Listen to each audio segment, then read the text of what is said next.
그 5.18 이야기 5.18 이야기를 하게 되면 내가 이제 작년에 친절한 미선 씨에서 나오라고 막 그래가지고 내가 7번 거절하다 나갔잖아요. 거절하다 나갔는데 거기서 내 얘기는 딱 하나 나왔어. 5년 동안 별풍선으로 3,500 벌었다. 참 쪽팔렸던 그 얘기 하나 빼놓고 나머지가 통편집이 돼요. 근데 그 통편집이 된 부분에 뭐가 있냐면 그 망치부인 방송을 하면서 가장 기억에 남는 부분이 뭐냐 그런 이야기를 해요. 내가 거기서 무슨 얘기를 했냐면 내가 2010년 5.18 때 얘기를 해요. 예, 그때 2010년이었죠.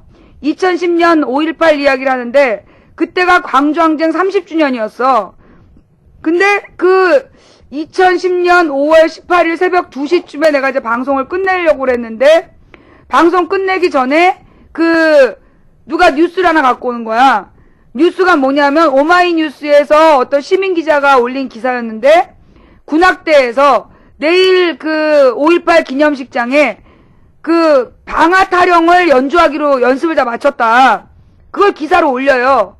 이 방아타령이 뭐냐면 민요인데 주로 이제 우리 노인분들 회감년에 이 방아타령을 틀고 좋구나 이러면서 이렇게 경사가 났을 때 그러니까 이제 풍년을 기원하고 그러면서 이제 이 경사를 즐거워하기 위해서 기쁨을 표현한 노래예요.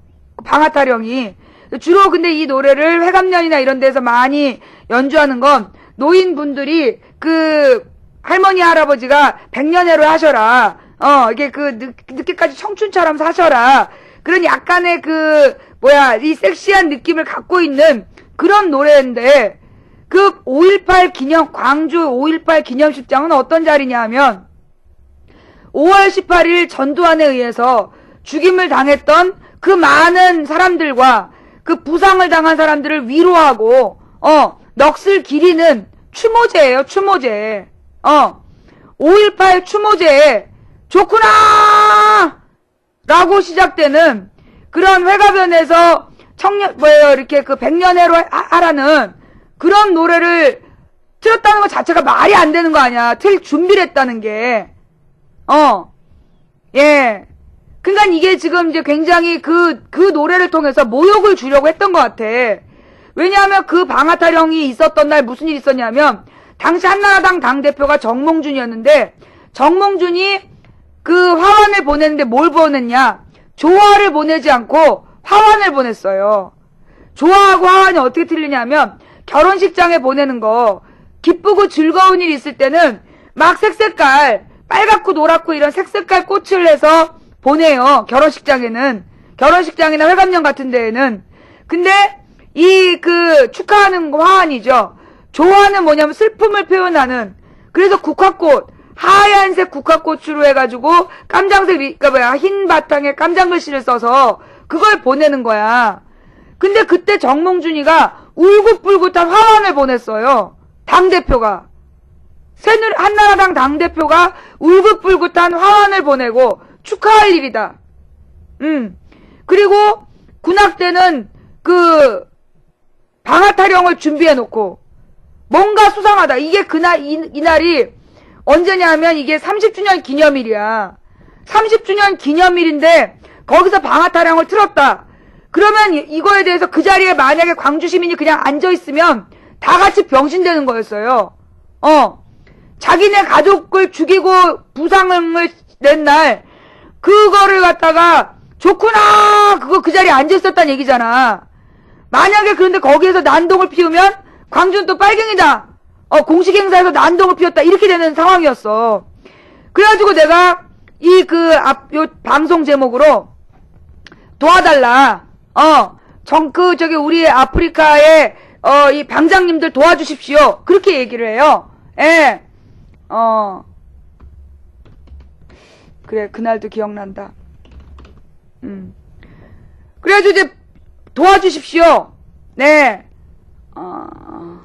18이 들어가서 안 돼요. 네. 어머. 518. 알았어요. 그럼 뭐.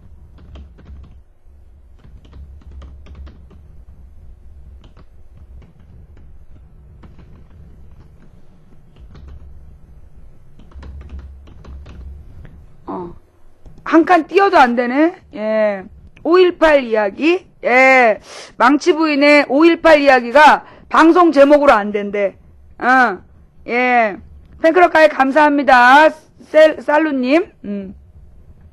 그래가지고 내가 이제 아프리카 방장들한테 도움을 요청해.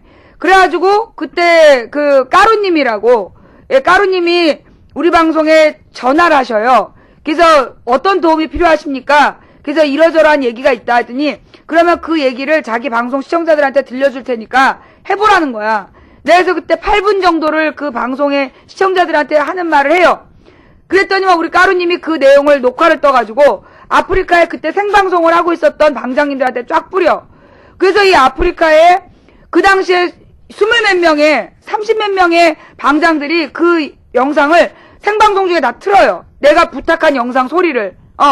그리고 그 영상이 다 그 까루님에 의해서 전파가 되고, 그 다음에 그래갖고 그 방송 시청자들이 야 이거는 정말 방아타령을 검색어로 만들자, 그런 얘기가 막 모아졌어. 그리고 나서 내가 이제 우리 시청자들만 갖고 안 된다. 그래서 내가 이 제목으로 코겔님들 도와주세요 이렇게 써요. 코겔님들 도와주세요 이렇게 썼더니, 그 당시에 이제 이 그러니까 어떤 친구가 전화를 했어. 어떤 남자친구가 전화를 해가지고, 옛날에 코프리카 문제로 전화했었던 친구 같은데, 내 느낌에는 전화를 해가지고 자기는 정치적 입장이 나하고 같지 않다. 그렇지만 이번 문제는 망치 부인 얘기가 맞는 것 같다. 요즘에 자기네들 코겔 속에서도 쓸데없이 홍어 좌빨 이런 얘기를 자꾸 하면서 전라도를 비하하는 사람들이 나타났다. 그러면서 이걸 도와주겠다는 거야. 그랬더니 이제 막 시청자들이 지금 전화한 애가 코겔이면 자기는 조인성이다, 원빈이다, 막 이러면서 막 깔보는 거야. 근데 딱 그 친구가 전화를 끊고 나서 20분이 되니까 네이버 검색어 1위로, 예. 그 당시에 네이버 검색어, 1위로 올라온 거예요. 그 방아타령을 누르면 이제 오마이뉴스가 뜨게끔. 그게 아침 10시까지 8시간이 가. 8시간 동안 이제 그게 DC 인사이드에 아프리카 방장들 약 올리는 갤러리가 있었어. 코미디 갤러리라고. 근데 이 코미디 갤러리 친구들이, 보통 이 아프리카 BJ들을 괴롭히고 다니지만, 어떤 뭉쳐야 될 때, 또는 올바른 일이 있다 이럴 때는, 나름 이렇게 딱 뭉쳐갖고 어떤 일을 보여줘요. 이 친구들이 나하고 같이 뭔가 2번 했어. 하나가 그 5.18 사건이었고, 또 하나가 그 노무현 대통령 사건.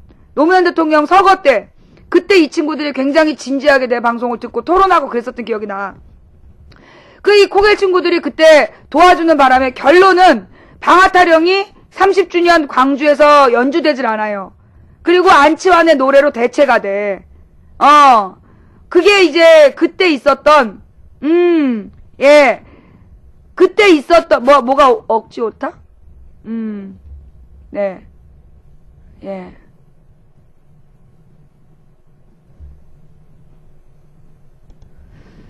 예, 또, 뭐야.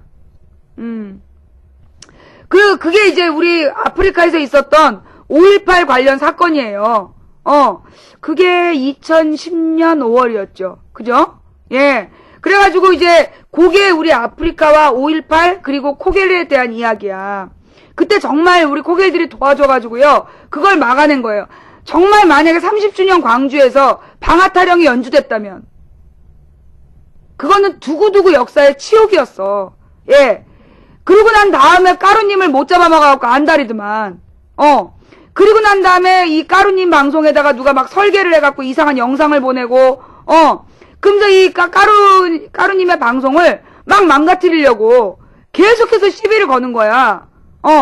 그러니까 그날 이후로 까루님이 나는 나를 도와줘서 혹시 타겟이 된 거 아닌가. 그런 생각이 들더라고요. 이때 하여튼 이제 우리 그 까루님이 그렇게 해서 나를 도와줬었다라는 거. 자, 추천. 지금 방송 재미없나봐. 자, 본방송이 꽉 찼어요. 중계방으로 100분만 이동 좀 해주세요. 예. 중계방으로 100분만 이동 좀 해주세요. 하여튼 그날 이후로 까루님이 2년 이상을 괴롭힘을 당하고 있어. 딱 2년이네. 그날 이후로 한 2년 동안을요, 얼마나 이 까루님을 못 잡아먹어서 안달인지, 나쁜 놈들이 너무 괴롭혀. 그날 이후로 2년이야, 지금. 자, 빨리 추천들 부탁드리고요. 중계방으로 이동 좀 부탁드리고요. 예. 그러면 이 5.18에 대한 이야기는, 뭐예요. 요즘에는 이 5월에 대한, 이 노래도 없어.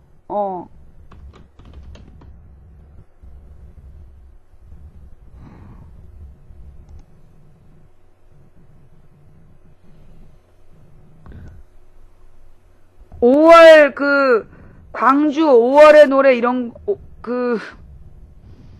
노래도 없어. 지금 벅스에서는 광주 관련한 노래를 찾을 수도 없어. 인물을 위한 행진곡.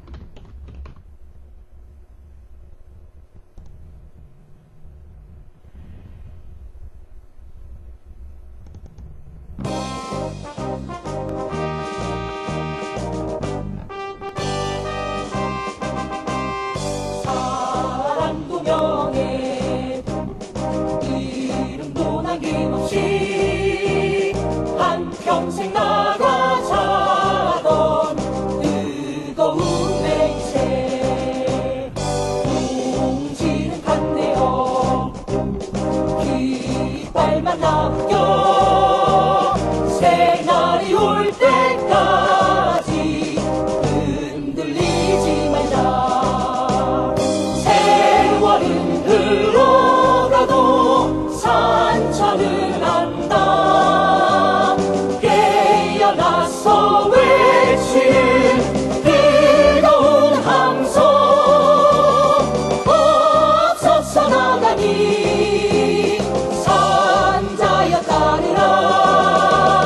앞서서 나가니 산자여 따르라. 이 노래가 굉장히 이제 노동가요라서 굉장히 뭐라 그러나 밝고 이렇게 강렬하게 했는데요. 원래 이제 이 광주에 대한 이야기, 내가 아는 한 사람이 있어. 광주에서 마지막에 5월 18일, 그러니까는 이제 광주 이야기는 여러분들이 많이 들으셨겠지만, 광주 이야기는 많이 들으셨겠지만, 5월 17일 날이 원래 디데이였어요. 전국에 이제 역사 이야기를 또 해야 되는데, 1960년에 4.19가 일어나잖아. 4.19가 일어나고 1년 만에 박정희가 쿠데타를 일으켜가지고 군부 독재를 세우잖아요. 그 군부 독재가 79년까지 이어집니다. 79년에 군부 독재가 박정희를 김재규라는 사람이 총 쏴서 죽이면서 끝장을 냈는데, 그때 전두환이가 다시 12월 10일, 이게 전두환이가 박정희 양자였다더만, 거의 정치적 양자였는데, 그 전두환이 12월 12일에 몽땅 다 쓸어버리고 자기가 다시 군부 독재를 세우잖아요. 그래서 이제 12.12 사태를 일으켜서 권력을 장악을 하게 돼. 그때, 전국에 있었던 민주화 운동 세력들이 모여가지고, 주로 이제 대학생들하고, 그 다음에 이제 노동운동을 했던 사람들, 이런 사람들이 더 이상의 군부 독재는 참을 수 없다. 이 박정희 죽기만 기다리면서 살아온 세월이 얼만데 또 군부 독재냐? 이래가지고 전국에서 5월에 항쟁을 일으켜요. 예, 5월 항쟁을 일으켜가지고 5월 17일 날 굉장히 많은 5월 17일 날 전국에서 동시다발로 떴는데 그때 이제 서울에서도 마찬가지고. 근데 이제 그때 전국의 시위 집행부한테 경찰이 와갖고 얘기를 하는 거예요. 뭐라고요? 내가 그걸 보여줄 수가 없어. 참시장님. 그거 저작권 위반으로 EBS가 걸어. EBS 사장도 이명박 꼬봉이잖아. 경찰이 와가지고, 진압 경찰이 와갖고 하는 말이 발포할 거다. 이제 어마어마한 인구가 모여갖고, 서울역을 지나서 이렇게 쭉 진행을 하고 있는데, 행진을 하고 있는데, 경찰이 와가지고 발표할 거다. 그렇게 얘기를 해요. 그래가지고 그 당시에 원래 쭉 이 서울이 주부대였는데 청와대까지 쭉 아니야. 그때 하여튼 어딘가로 방향을 향해 가고 있다가 서울역에서 돌려. 행진 대여를 여기서 조금만 더 하면 발표하겠다는 얘기를 듣고 행진 대여를 돌린다는 거 아니야. 그래서 그걸 서울역 회군이라고 부르잖아요. 그 당시에 서울대 학생회장이었던 사람이, 총학생회장이었던 사람이 지금은 한나라당 국회의원이죠.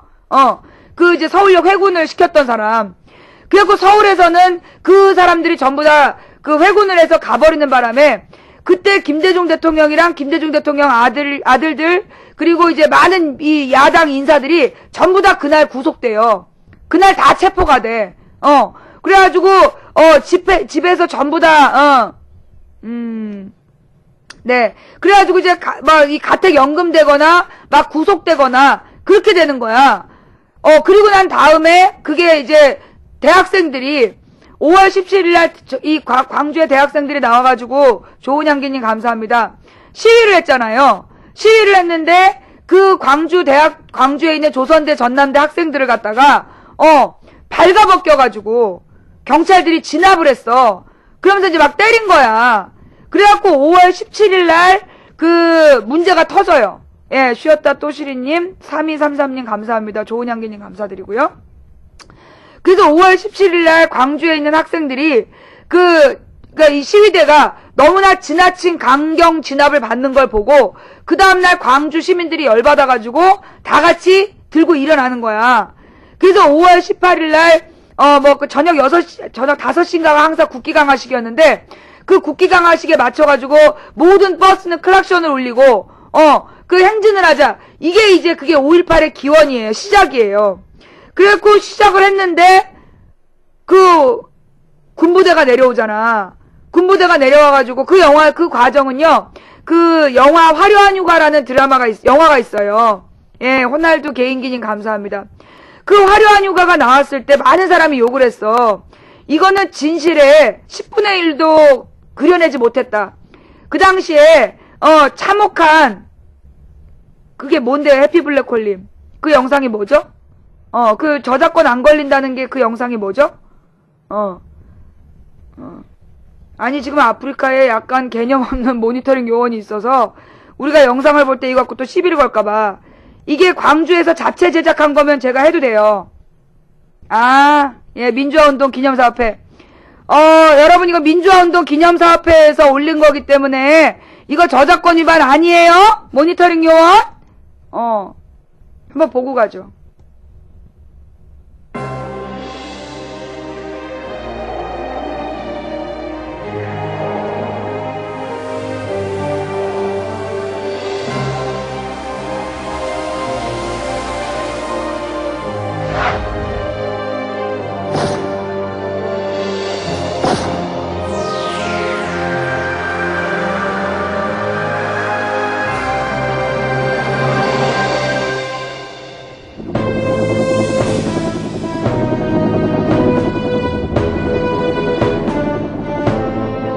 (1980년 5월) 계엄군에 의한 피해 사륙이 일어나기 전까지 광주는 여느 도시와 다르지 않았다.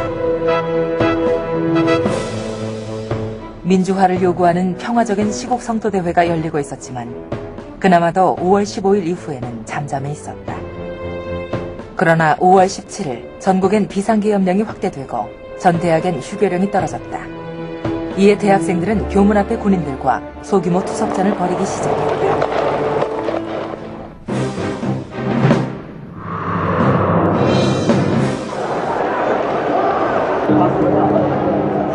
그리고 5월 18일 광주엔 공수부대가 투입됐다.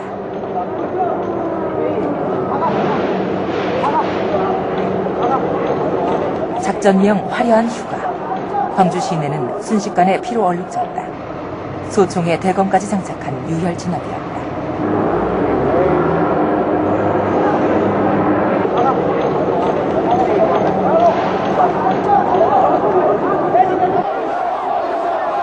군인들의 무자비한 진압에 시민들은 분노했다.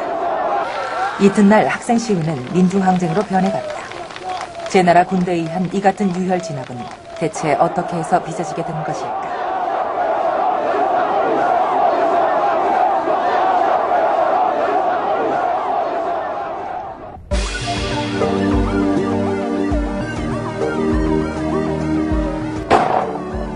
1979년 10월 26일, 18년간의 박정희 독재 권력은 몇 발의 총소리와 함께 끝이 납니다. 그러나 유신 권력의 붕괴는 예고돼 있었다. 국가의 행정, 입법, 사법, 3권을 완전히 장악하고 이어 군사혁명위원회를 조직했습니다. 4.19 민주혁명을 쿠데타로 밟고 일어섰던 박정희. 그는 민중들의 자유와 인권을 희생시키더니 마침내는 자신의 영구 집권을 보장한 유신헌법으로 절대 권력을 휘둘러 민중들의 높은 불만을 사고 있었다.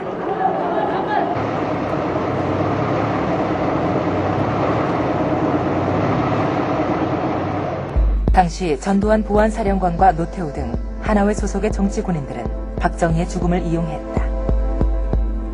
국내의 정보를 폭넓게 파악하고 있던 그들이 공백 상태에 빠진 권력을 찬탈하기 위해 쿠데타를 일으킨 것이다.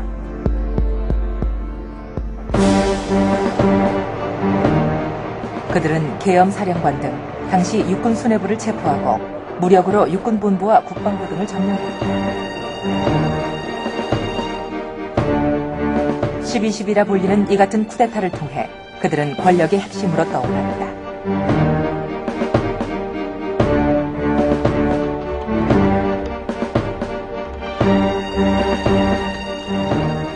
당시 유신 독재에 억눌렸던 민주주의에 대한 열망은 본물처럼 터져나오고 있었다.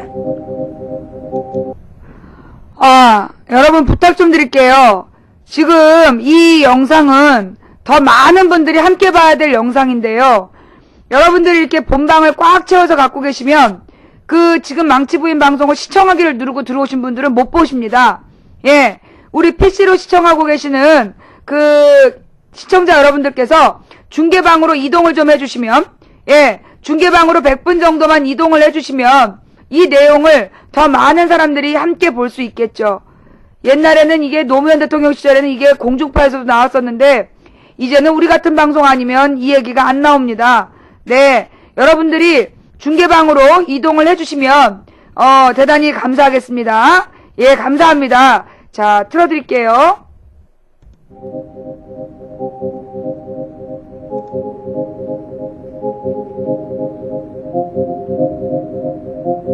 민주 인사들이 석방되고 김대중과 김영삼, 김종필, 삼김씨도 선거에 나설 준비를 하고 있었다. 신군부가 권력 장악을 준비해가던 사이에 맞은 이른바 서울의 봄이었다.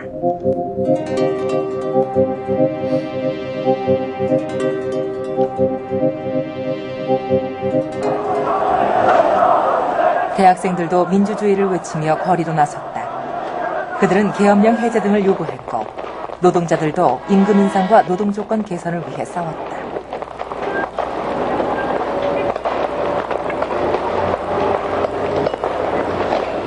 (5월 15일) 학생들의 시위는 서울역 앞에 대규모 가두 시위로 번졌다. 그러나 학생들은 스스로 시위를 접고 돌아섰다. 신군부에게 빌미를 주지 않기 위해서였다.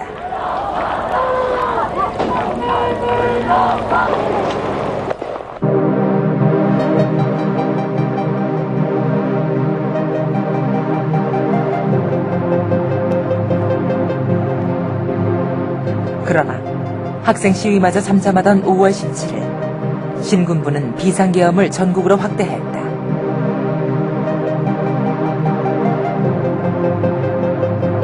권력 장악을 위한 기회를 노리고 있던 그들은 민주화 열기를 사회 혼란으로 몰아붙였고 때마침 민주화 열기를 꺾기 위한 본보기로 선택된 곳이 바로 광주였다.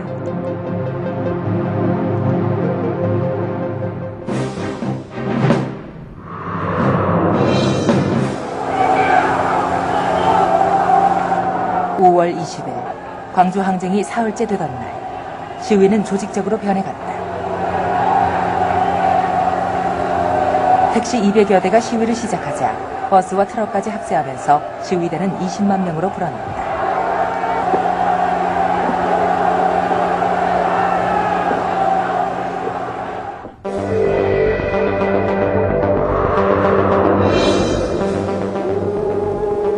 (21일엔) 너른 금남로가 30만 명의 시민들로 메워졌다.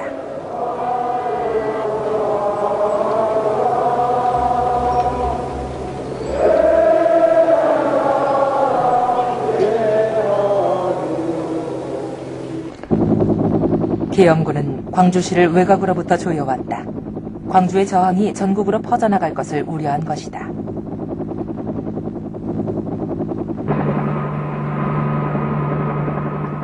그리고 오후 1시, 그들은 일제히 사격을 가했다. 투항하라. 손을 들고 나오라. 투항하라. 투항하면 생명을 보장한다.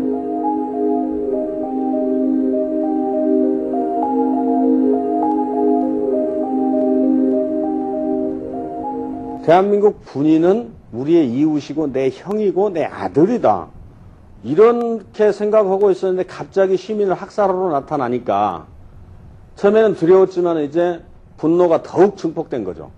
어떻게 대한민국 군대가 대한민국 국민을 이렇게 무차별 죽일 수가 있느냐. 상상도 못했죠. 죽어간 사람들은 그날 아침에도 여느 때와 다름없이 집을 나섰던 시민들이었다.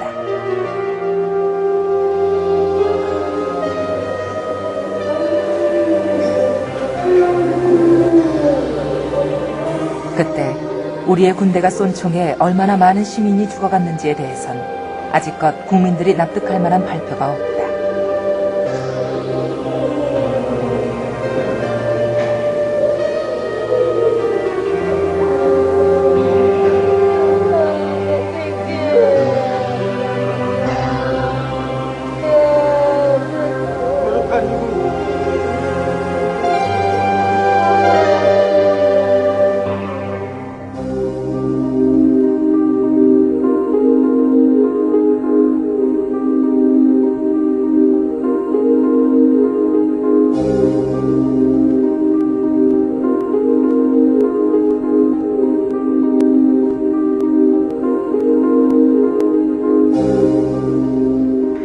수많은 죽음을 지켜본 시민들은 총을 들기 시작했다. 그들은 화순이나 나주, 영광 등지에서 무기고를 털어 무장했다. 며칠 전까지도 생업에 여념이 없던 시민들이 자기 나라의 군대에 맞서 총을 든 것이다.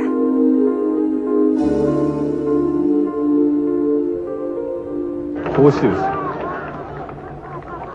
非常戒厳令の即時解除金大中氏の釈放などを 당시 언론에선 그들을 국가전복을 위해 내란을 일으킨 불순 세력, 폭도들이라고 했다.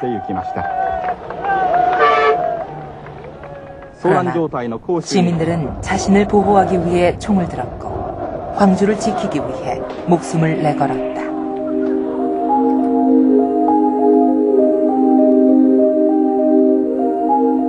대낮에 무장하지 않는 사람들이 이렇게 행진을 하려고 하는데 거기에 그대로 발포를 해버린 상황에서 내가 죽지 않으려면 내가 총을 갖고 있어야 될 거 아닙니까? 왜냐하면 자기가 죽을 것을 생각하니까요. 그 생존의 본능입니다. 총을 드는 것은 당시.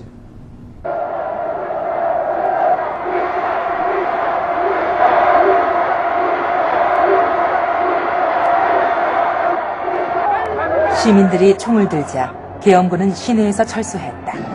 광주는 해방된 도시가 됐다.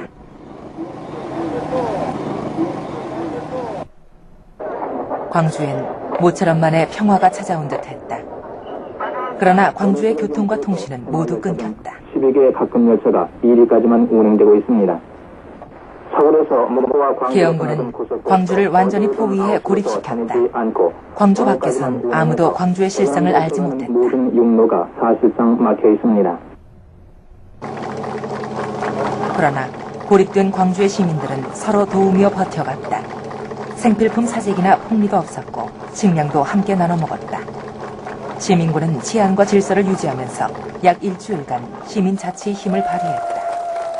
광주 시내 금은방이 하나 털렸다든가 또는 어디 상점이 약탈을 당했다든가 그 수많은 은행 지점들이 있습니다만은 그런 지점의 금고가 하나 털렸다든가 하는 이러한 사건 자체가 하나도 없습니다. 그 누가 먼저 이렇게 사과를 줬는지 음료수를 줬는지 그때 당시에는 주로 밥보다는 그런 거였거든요. 시민들이 많은 양의 그 김치나 또 생김치를 담아서 이렇게 날려주고요. 내일 먹을 것이 부족할 것 같다 생각이 싶으면은 그 아줌마들이 리아카에다가 이렇게 많은 그 김밥이라든가 이런 것을 말아가지고 양 1동 뭐 아줌마들 양 2동 아줌마 1동 한다든가 길거리에다 가마솥을 이렇게 걸어놓고 거기서 불을 즉석에서 떼면서 우리 그 시민 군대들한테 밥을 해서 먹이고.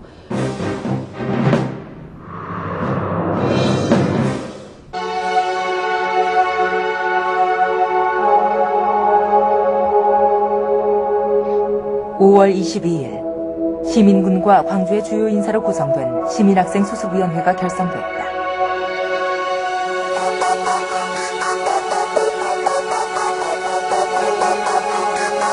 그들은 연행자 석방 등을 요구하며 계엄군과 협상을 벌였다.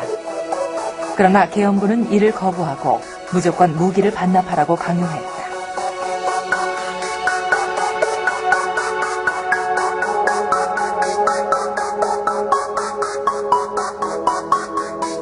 수습위원회는 끝까지 광주를 지키자는 쪽과 무기를 반납하고 협상을 계속하자는 쪽으로 나뉘었다.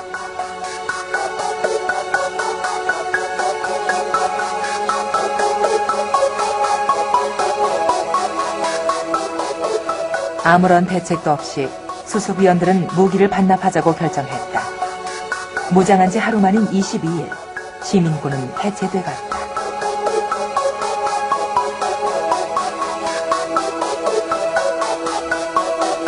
그들 가운데는 끝까지 싸우자는 시민들도 있었다. 그들은 광주를 지키기 위해 전남도청 안으로 들어갔다.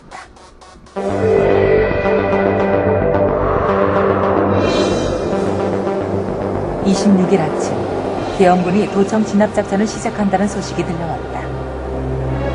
당시 도청 안엔 1000여 명의 시민이 남았었다. 할머니나 초등학생도 있었지만 그날 밤 그들은 집으로 돌려보내졌다. 그날 자정 무렵, 도청 안엔 소총과 수리탄으로 완전 무장한 특공조가 투입됐다.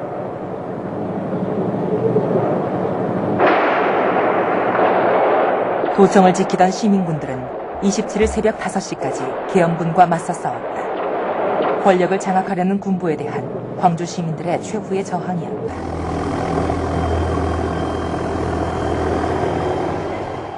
Their deaths were totally unnecessary. The military did not have to retake the city by force. The people of Gwangju wanted a peaceful resolution. The reason that Gwangju erupted in the first place was because of the brutality of the soldiers beginning on May 18th. 민간인 피해는 하나도 없었습니다. 폭도들은 생포 207명, 사망 2명입니다. 이상은 전남북 계엄분소에 27일의 도청 진압작전으로 광주 시민들의 저항은 일단락됐다. 그러나 그 뒤에도 계엄군의 폭력은 끝나지 않았다. 그들은 광주 전역에서 시민들을 무자비하게 연행해 갔다.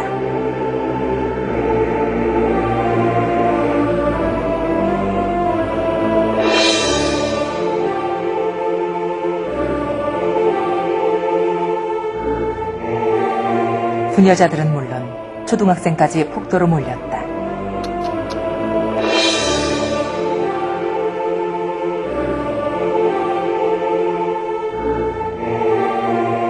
(5.18) 민중항쟁은 실패한 역사인가?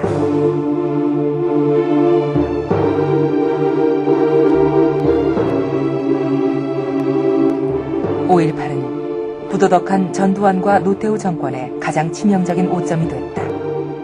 5.18을 경험한 국민들의 민주주의를 향한 열망은 결코 식지 않았다.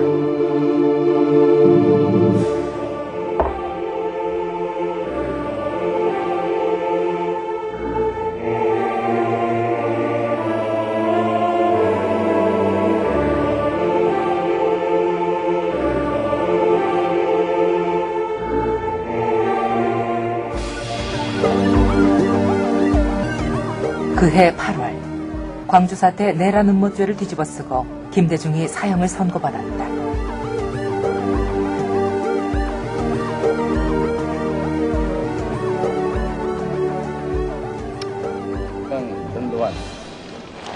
전두환은 마침내 체육관 선거를 통해 대한민국의 대통령에 취임했다. 5.18 민중항쟁을 피로 딛고 일어선 살인 독재 정권. 전두환은 유신 독재 못지않은 절대 권력을 휘두르며 민주화 운동을 탄압했고 임기 내내 의문의 죽음들이 꼬리를 물었다. 여기 집단으로 살해당한 그러나 5.18의 진실은 아직 다 밝혀진 것이 아니다. 88년에 광주 청문회가 열렸지만 신군부는 발포 명령 등에 대해 입을 다물었다. 제가 알고 있기에는 문전달신 줄 알고 있습니다. 그 발포 명령에 증인께서 관여했다고 줄기차게 공격을 하고 있습니다. 이 자리에서 저는 절대 관여를 안 했습니다. 아직 정확한 사망자 수나 실종자 수도 밝혀지지 않았다. 당시 계엄군이 급하게 파묻은 신원을 알 수 없는 유골들은 90년대에 이르러서도 곳곳에서 발굴됐다.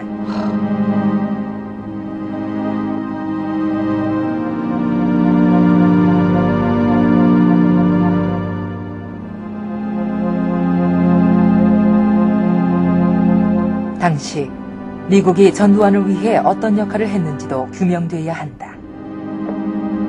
당시 미국 정부가 본 삼김 씨와 전두환 씨에 대한 평가, 그리고 끝내 군부의 손을 들어주고 한국군의 부대 이동을 위해선 미국의 승인이 필요하다. 미국은 당시 친미적인 인물로 전두환을 꼽고 있었고 5.18 당시엔 항공모함을 보내 신군부를 도왔다.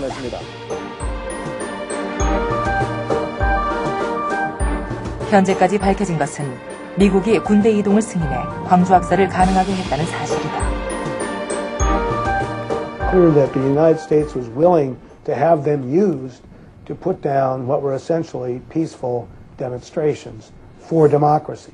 They knew that these troops were capable of brutality. They knew it from the Pusan and and they know how these guys are trained. They knew very well how they're trained. You know, what kind of training I mean, they're trained to kill North Korea.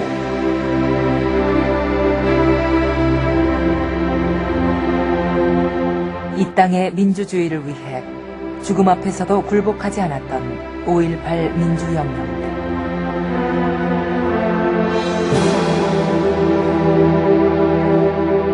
그들의 뜨거웠던 항쟁은 80년대 이후 우리의 민주주의를 이끌어온 출발점이었다.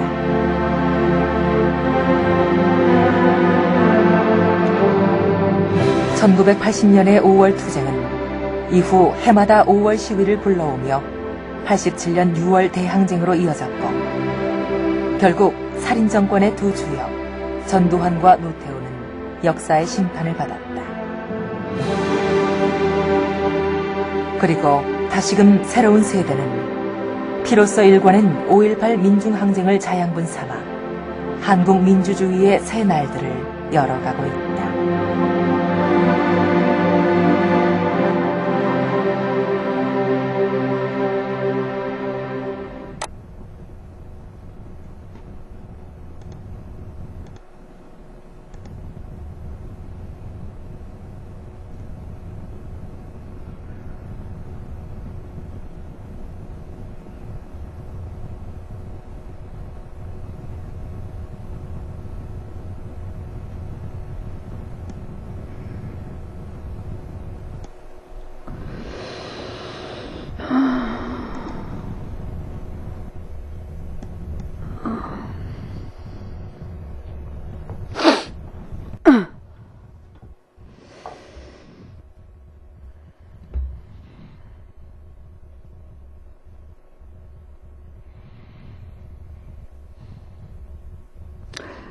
오늘 이 영상 처음 보신 분, 이 민주화운동 가족협의회에서 만든 건데, 이 저작권은 민주화운동 가족협의회한테, 민주화운동 기념사업회에 있는 저작권인데요. 레아 78님 감사하고요. 그래, 이것도 또 오늘도 처음들 보는구나. 더 센 건 안 돼요. 그러면 방송을 19금을 걸어야 돼.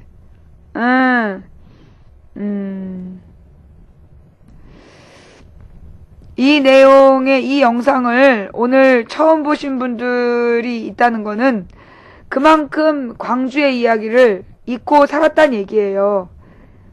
많이들 다루지 않고 있고 그래서 오늘이 광주 5.18인데, 예, 서태님 감사하고요. 저도 작년에 5.18 때, 이 내용을 못 다뤘던 것 같아요. 예. 올해는 제가 그래서 잊지 않고, 광주 이 5.18을 다뤄야 되겠다 결심을 했는데, 마침 이렇게 좋은 영상으로, 네, 서태님 감사합니다. 보여주셔서 감사드리고요. 19금을 걸게 되면, 예, 이 녹화도 19금으로 돌아가요. 그러면 더 많은 사람이 볼 수가 없어요. 예, 여러분들 각자, 네, 여러분들 각자 더 잔인한 영상들, 더 잔인한 진실들을 찾아주세요. 아침에 주수님 감사드리고요. 네, 사실 여기는요, 임산부나 노약자들이 보고 충격받을까봐 사진들도 거의 심하지 않은 것만 실은 거예요. 예, 저도 그 사진 보고, 확 토했어. 처음 본 날. 우리 학교에서 이렇게 5.18 사진전을 했는데, 그 사진을 본 날, 바로 토했어요. 네. 그러니까 이제 사실 그리고 잠도 못 자고, 예, 바니안트라님 감사합니다. 나의 기억은 그래. 우리 언니가 79학번이에요. 근데 우리 언니는 맨날 꼭두새벽에 도서관으로 학교를 가서 도서관에서 공부하다가 학교 수업을 다 듣고 밤늦게까지 공부하고 오는 그런 사람이었어. 공부밖에 몰랐어. 박정희가 죽었던 날도 우리 언니는 효교령이 내렸다고 막 울고불고 그랬단 말이야. 그랬던 언니가 80년 5월에 학교를 갔다 오면 나하고 또 우리 언니 같은 방을 쓰고 있는데 이상한 얘기를 하는 거야. 군인들이 우리 어느 지방도시의 사람들을 죽이고 있다. 임산부의 배를 가르고 이 처녀의 젖가슴을 잘라내고 있다. 이런 얘기를 하는 거예요. 그런 얘기를 들을 때마다 아, 우리 언니가 미쳤구나. 공부를 너무나 열심히 하다가 드디어 미친 게 틀림없다. 그런 얘기를, 그래서 내가 이제 우리 엄마한테, 우리 언니한테 약밥을 좀 해주라 그랬어. 그러니까 이제 여러 가지 곡식이 들어간, 밤이니 대추니 이런 걸 넣고 한 맛있는 이제 명절 음식을 해주라고. 우리 엄마가 그걸 해줬던 기억이 난 지금도 나. 나중에 내가 저 5월 28일이 끝난 뒤에 MBC 뉴스에서 광주에서 폭도들의 소요 사태가 있었지만, 군경의, 유연한 대처로 잘 마무리가 되었다는 얘기를 딱 본 순간, 사실이구나, 라는 거 알았고, 난 그날 이후, 내 나이 12살, 5학년 그날 이후로, 예, 내 나이 12살, 5학년 이후로 뉴스를 믿지 않게 됐어요.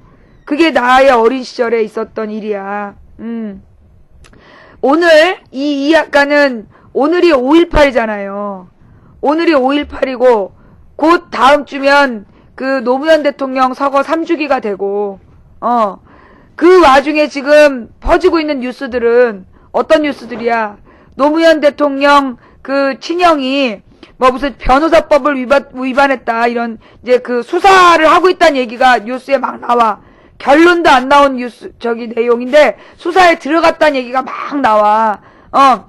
권양숙 여사가 20억짜리 차명 계좌를 가지고 있다는 주장이 나왔다. 그런 뉴스들로 나오면서 고인을 모욕하고 있고, 그리고 이 5.18 앞두고 무슨 김일병 영상이니, 무슨 최진실 목소리니, 이런 이야기들을 가지고, 일산 아줌님 감사합니다. 국민들의 눈과 귀를 가리려는 끊임없는 저들의 노력이 계속되고 있어요. 예. 여러분, 이럴 때일수록 국민들 똑바로 정신 차려야 돼요. 어제 우리가 MBC 노조 준비하는 사람들의 이야기를 들었는데, 어젯밤 MBC 뉴스데스크 결방 얘기하면서, 앵커가 바뀌었다는 얘기하면서 거짓말로 쇼하고, 예. 얼마나 기가 막힙니까? 예. 이 5월 18일, 우리는 나는 이제 무장항쟁 반대하는 이유가 5.18 때문이에요. 저 때 무장항쟁을 했지만, 예, 솔트6210님 감사합니다. 저 때 무장항쟁을 했지만 국가 권력에 맞서서 이길 수가 없었어요. 무력으로는 국가 권력을 못 이겨. 내가 늘 그러잖아. 훈련된 정예부대와 그 다음에 완벽한 지휘자와 그 다음에 그만큼 대량의 무기가 있지 않으면요. 무장항쟁으로 정부 전복을 못 시켜요. 근데 늘 들떨어진 인간들이 무장항쟁을 주장을 해. 화염병 나부랭이 들고 어떻게 정권을 전복하냐고. 나는 그 부분에 대해서 반대하는 이유가 저분들은요, 80년부터 88년까지요, 7년 동안을 전국에서 빨갱이 소리 들었어요. 광주 빨갱이들. 광주 빨갱이들.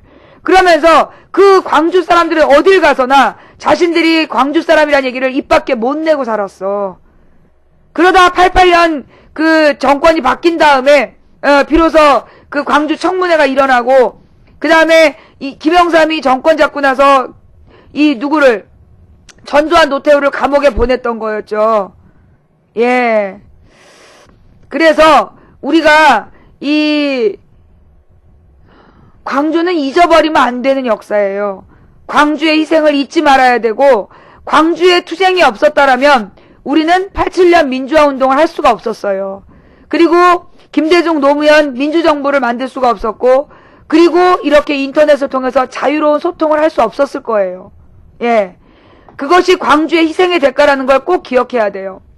근데 이제 이게 광주가 흐트러지기 시작한 게 언제였냐면 2000년대 중반 들었으면서 그때 이 광주에 광주의 민주화운동 그 기념사업회가 있는데 그 안에 분열을 만드는 거야.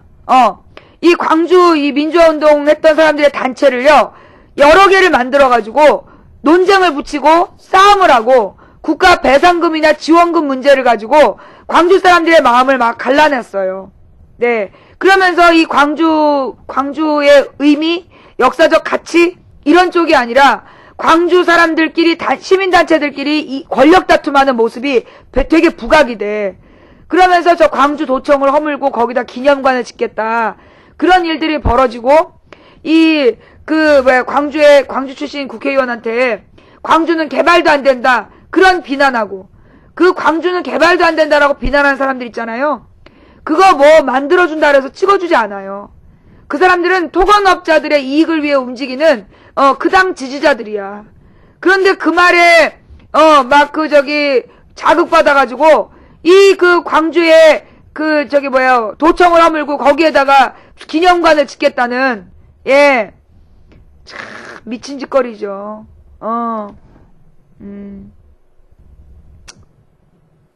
네. 나 또 왜들 그렇게 손을 드나 했어. 누가 내 방송에서 자기들 멋대로 대화하래.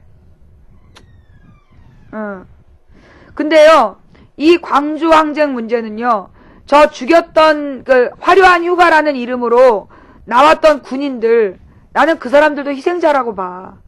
그들이 원했겠어요? 원하지 않았을 거야. 그러나 이 군인은 국민이 아니잖아요. 원하는 일을 자기 뜻에 어긋난다고 안 해버리면 그게 군법회의에 회부돼서 죽임을 당해. 그래서 내가 알고 있는 사람 중에 하나는 저 당시에 공수부대로 내려갔다가 그때 지시대로 움직인 것이 문제가 돼서 그 정신과 치료를 계속 받다가 외국으로 이민 간 사람을 알아요.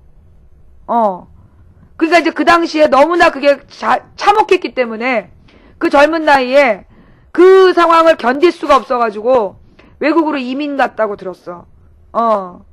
예.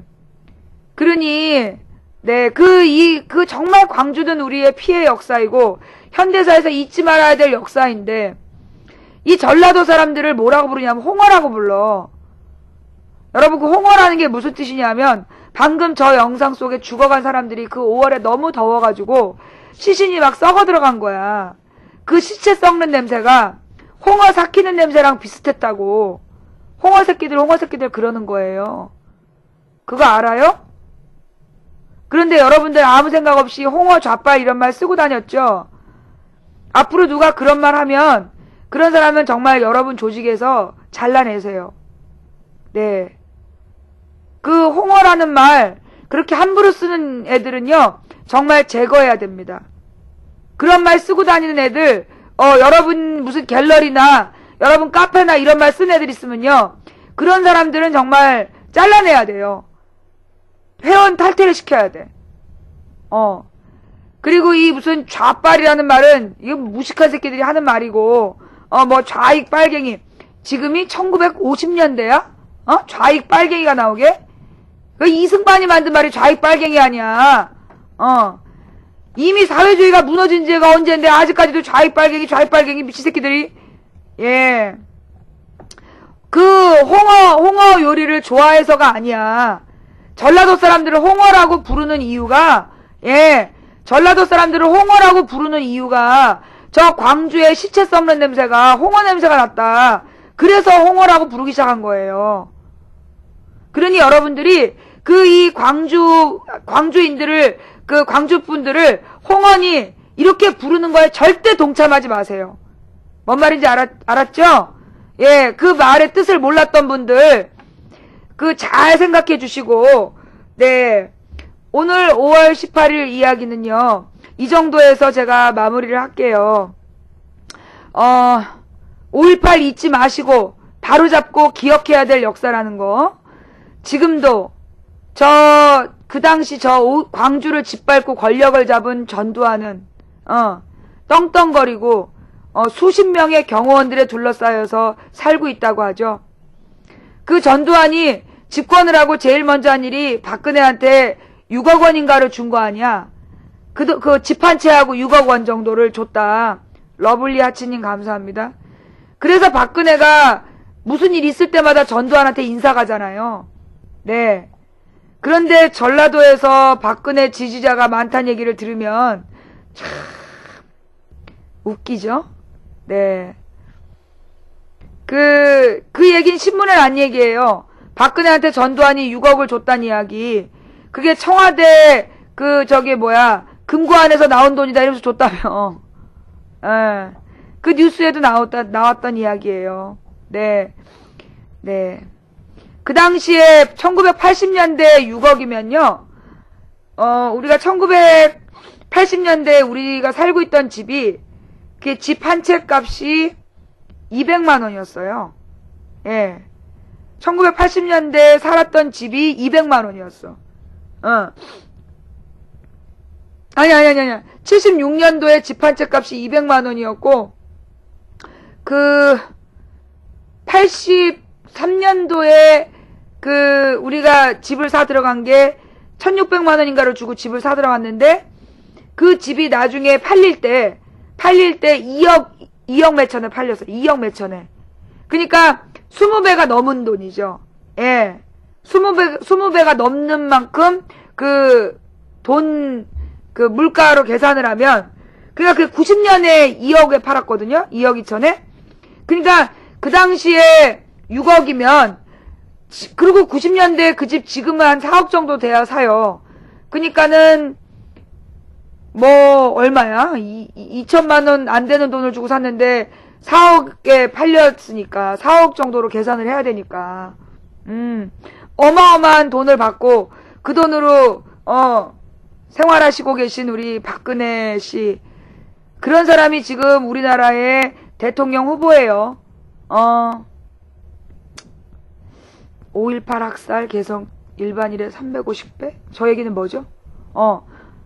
우리 참사장님이 올려주신 뉴스는 함께 읽는 뉴스에다가 좀 올려주셨으면 좋겠고요. 이석기하고 김재인? 통진당 이번에 비례대표로 당선된 국회의원 두 사람이 지금 당내 논란 중인데 국회의원 등록을 마치고, 예, 지금 이제 총사퇴 주장이 나오고 있는데 사퇴 안 하고 있는 그 두 사람이 지역 소속 당적을 옮겼다면서요? 예. 지역 소속 당적을 옮겼대요. 원래 이 사람들이 서울시 당원이었는데, 통진당 서울시 당원이었는데, 서울시 당원은 비당권파가 더 많았대, 당기위원회에. 그래갖고 이제 당권파가 더 많은 경기도로 옮겼다. 이게 이제 아까 내가 방송 시작할 때쯤 나온 뉴스잖아요. 예. 그렇게까지 하는 이유가 뭔지 모르겠어. 그렇게까지 하는 이유가 뭐지? 왜 그 사람들을 국회의원이 꼭 되려고 할까? 아니, 나는 진짜 이해가 안 돼요. 이 사람들이 지금 이석기 김재현이 국회로 들어가도요, 이 사람들 발언권도 못 얻을 것 같아, 내가 볼 땐. 그죠? 아니, 국회의원이 돼봤자요. 이 사람들이 국회의원이 돼봤자 누구도 그 사람들을 국회의원 취급을 안 해줄 거란 말이야. 아침에 주스님 감사하고요. 근데 왜 그렇게 국회로 들어가려고 그러는지 나는 좀 이상해요. 아니, 그러니까는 내가 알고 있는 그 당권파 사람들도 이해가 안 된대. 내가 알고 있는 당권파랑 아는 사람들도 이해가 안 된대. 왜 저러는지 모르겠대. 뭘 원하는 거지? 저 사람들이 반드시 국회에 들어가야 되는 이유가 뭘까? 단지 국회의원 월급 때문에? 그거 같지는 않아요.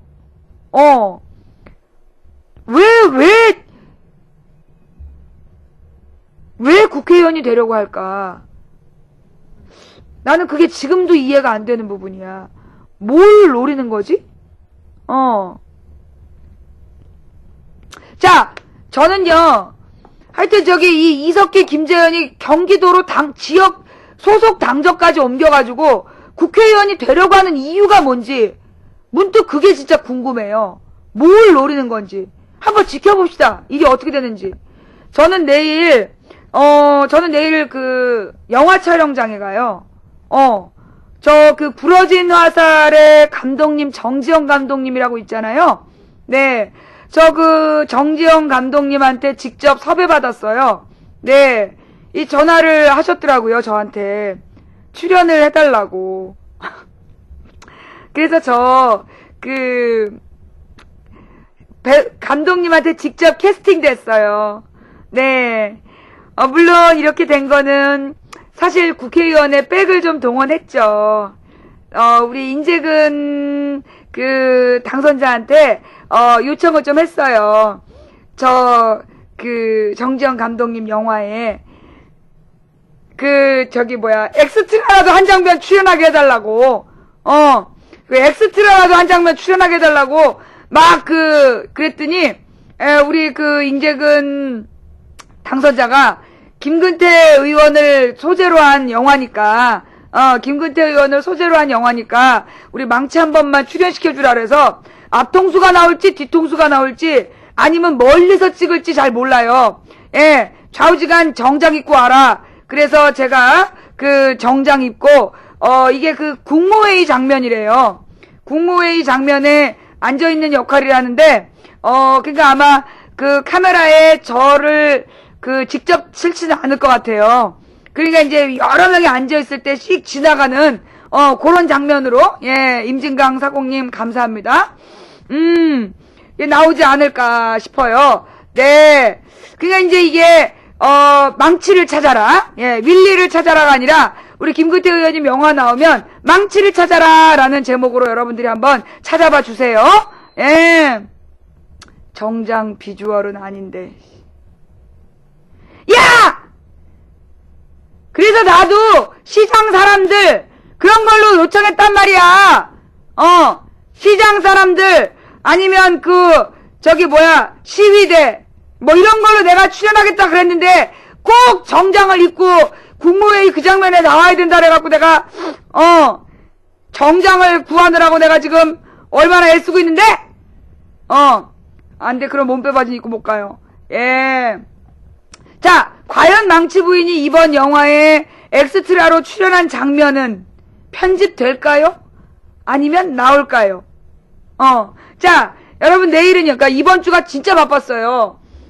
이번 주가 너무 바빠가지고 수요일 날은 경희대 특강이 있었고요. 어저께는 우리 김민식 그 MBC 노조 부위원장님 특별 방송이 있었고요. 그리고 이제 내일은 제가 또 이 영화 촬영을 또 가야 되고요. 오늘은 5.18이었어요. 예. 제가 다뤄야 됐었던 많은 내용들 중에 혹시 미흡한 점이 있다면 대단히 죄송하고요. 예, 나머지 이야기 재방송으로 시청해 주시면 좋겠는데, 혹시 궁금한 내용 있어요? 아니면 제가 꼭 다뤘으면 좋겠다.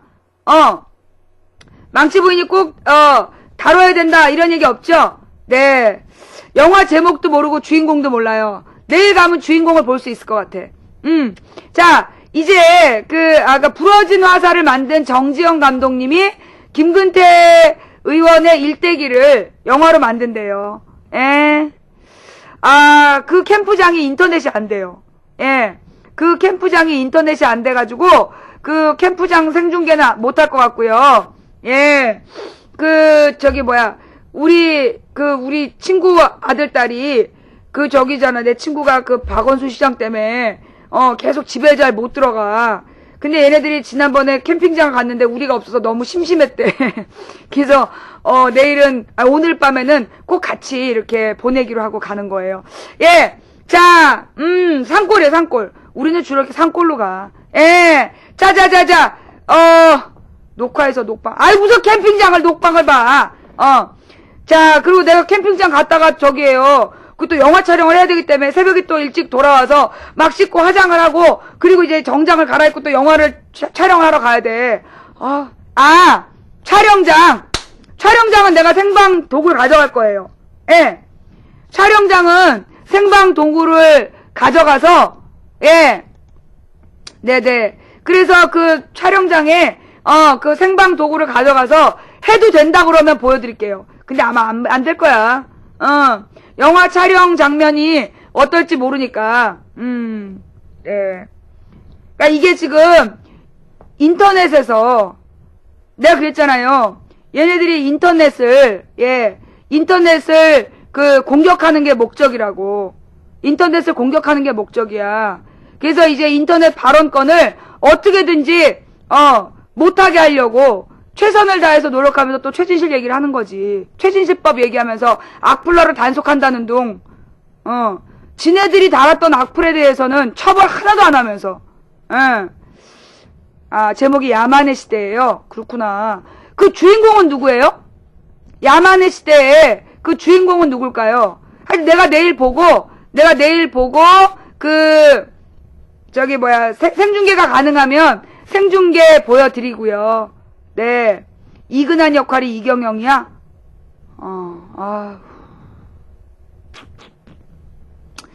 자, 네.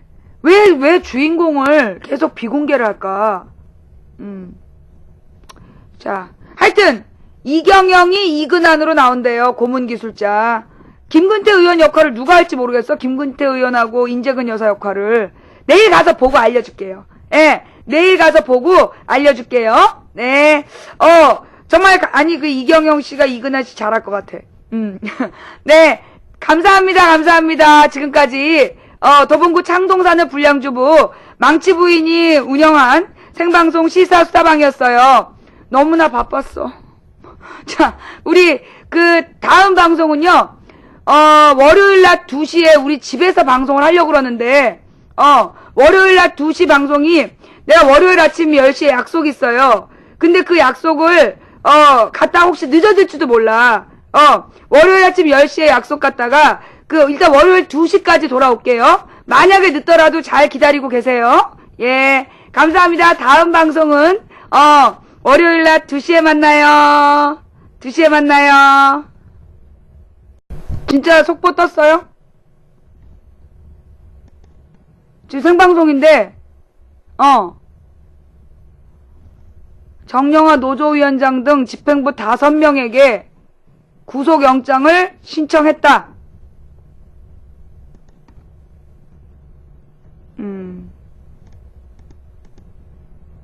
그래. 그럴 것 같더라.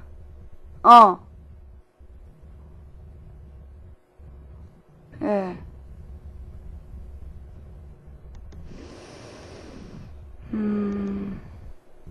지금 이제 내가 그랬죠.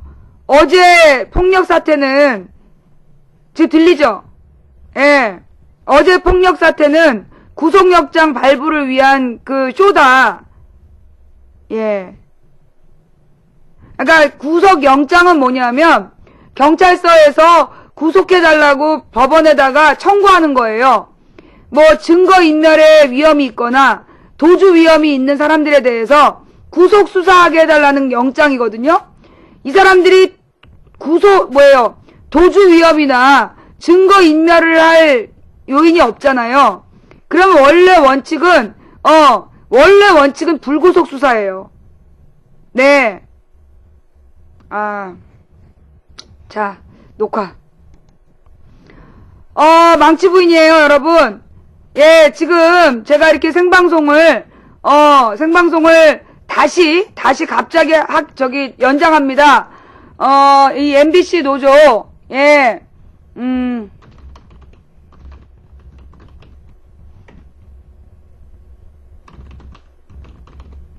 예, 지금, 이 다시 생방송, 예, 이거 봐. 구속영장이 신청된 노조집행부는 정위원장, 이용마 홍보국장, 강지웅 사무처장, 김민식 편성제작부위원장, 그 다음에 장재훈 정책교육 부장인가봐요. 어저께 나왔던 분이 그 김민식 편성제작부문 부위원장. 예. 그 사람들을 지금 이제 구속영장을 신청했다는 거예요. 네. 경찰이 MBC 노조 집행부에 영장을 신청했다. 그러니까 이제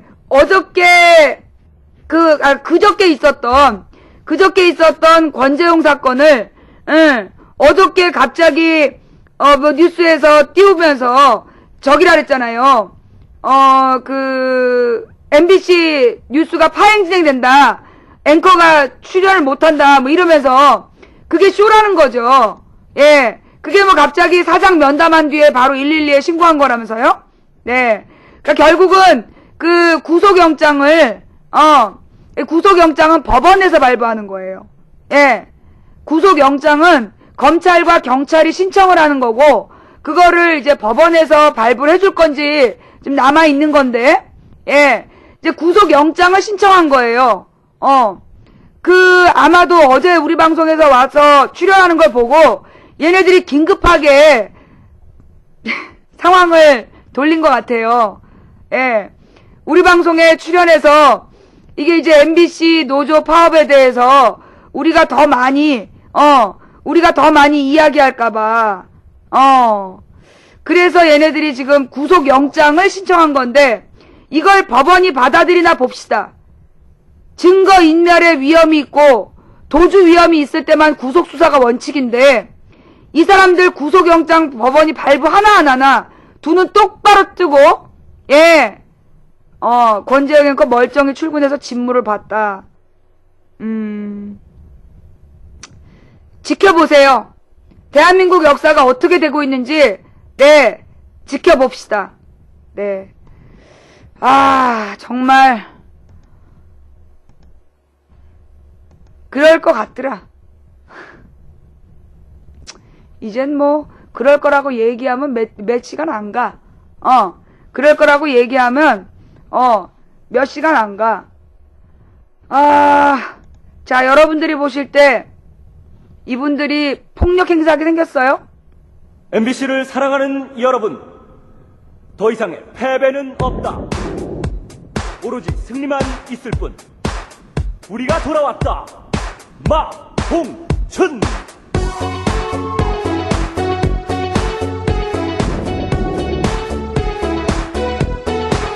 요즘 MBC는 안 봤나 공수면 충분 시청자 외등 돌렸나 정권 비판 뉴스 실종 바로 채널 돌려 MBC 누가 맞췄나 다 알려주겠어 다 말해주겠어 망가진 방송 이유를 말해봐 낙하산 사장 또 MBC 장악 큰 집에 가서 조인트 낚아요 비판 실종 MBC 가짜 인사 MBC 징계 낱말 MBC MB 방송 MBC 기웃기웃 김재철 좀 있어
방금 보신 이 영상을 제작한